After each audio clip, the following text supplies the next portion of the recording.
地龙捕鱼的过程中，竟然捕获到一条八爪鱼。八爪鱼的触角粘性非常强，被它抓住甩也甩不掉。用叶子装饰过的地龙便是他们在海底捕鱼的陷阱，一次出海就为他们带来了丰富的海鲜渔获，龙虾也收获了不少。在国内上千的海鳗却被他们放生了。放地龙之前必须砍一些菠萝叶子，对地龙进行装饰一番，用麻袋将砍下来的菠萝叶子装好后，便开始沿着岸边回去。10个地龙安静地摆放在沙滩岸边上。将所有的菠萝叶子砍下来后，就可以进行装饰。只有装饰过的地龙才会引诱更多的海鲜进入笼内。摆放好装饰过的地龙后，就将鱼诱放进笼内。一切准备好后，就将笼子拿到船上。这是当地渔民古老且独特的捕鱼陷阱。所谓一龙船3代，人走龙还在。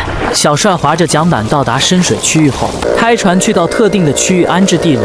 来到特定的区域，便穿好脚蹼，戴好潜水眼镜，潜水下去安置地龙。珊瑚礁的缝隙是安置地龙的最佳的位置。为了防止地龙被水冲走，还用礁石压在上方。为了引入更多的鱼儿靠近，还准备了诱饵撒在地龙的附近。10几秒后，大量的海鲜闻香赶来。紧接着，第2个地龙安置在礁石之间，利用巨大的礁石压在地龙上方。装饰过的地龙最终成为海鲜鱼类的归属，将带来的肉泥撒在地龙附近。这里的海鲜确实丰富。接着，第3个地龙安在礁石的石缝里，每安置一个地龙，都为它带来收获海鲜的机会。靠海吃海的渔民想出了各种维持生活的技能，用竹子编织而成的地龙也是他们祖先遗传下来的。以赶海为生的渔民，水性也是非常的好，不仅游泳技术非常好，闭气的时间也能达到3分钟以上。此时，第6个地龙也安置在石缝之间，使用到的肉泥也是用鱼肉剁碎而成的。海底的水质非常的清澈，珊瑚礁也非常多，是鱼类聚集和觅食的好地方。第8个地龙同样藏在礁石缝之间，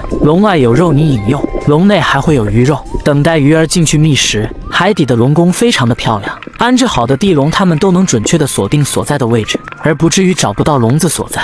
所有的地龙安置好后，2天后，小帅重新开着船去到安置地龙所在的位置。来到安置地龙的位置后，戴好潜水眼镜和脚蹼，就开始潜下水。来到了第1个地龙的位置，从笼子外面就可以查看到里面有龙虾的触角。将笼子上方的礁石挪开后，第1个地龙就可以拿上船。刚打开地笼，里面的鱼就开始迫不及待地从里面跳了出来。从笼子内抓出来的基本上都是龙虾。打开船舱内的进水口后，继续沉下水寻找第2个地龙。将地笼的礁石移开后，从笼子的缝隙可以看到有八爪鱼的触角。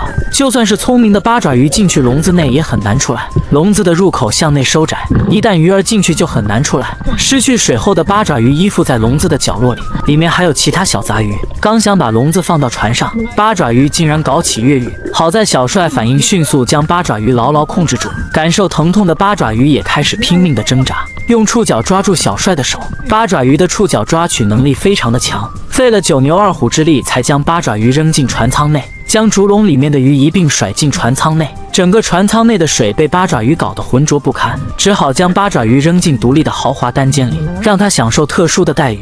为了能让其他海鲜存活下来，小帅将船舱内的脏水全部舀出来，重新注入干净的海水。接着潜下水寻找下一个地笼。地笼内的鱼儿看在外面的人类不知所措，就因为贪吃了一口鱼肉就断送了自己的余生。打开地笼的入口处，里面的小鱼纷纷投入船舱的怀抱，继续收回下一个地笼。这种地笼太小了，抓到的都是一些小鱼小虾，毕竟地笼的入口处已经限制了鱼儿的体格。不过里面的小杂鱼特别多，龙虾只有1只，一个地笼就为它带来了不少的海鲜渔获。每收回一个地笼，都为小帅带来1份收益。每个安置在海底的地笼，小帅都能快速的锁定它的位置所在。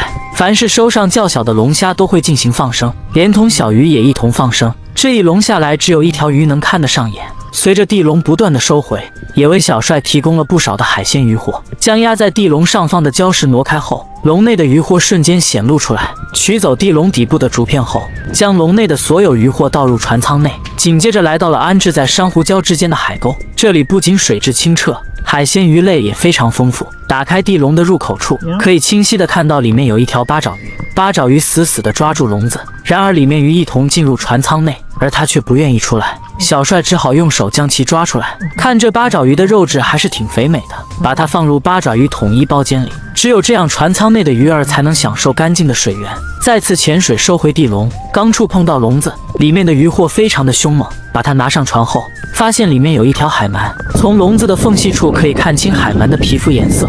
海鳗的体型看起来有点瘆人，还发出叽叽喳喳的叫声。对于这种皮厚又糙的海鳗，当地的渔民都不爱吃。小帅最终还是把它放回到大海里，将所有的地笼收获完后，得到了一船舱的渔获，将收获到的渔获拿到当地的售卖店铺进行售卖，按照不同类型的渔获进行称重。收获到的2条八爪经过称重，足足有6斤。这次出海为小帅带来了7300比索，这就是小帅2天收获到的工资，折合人民币915。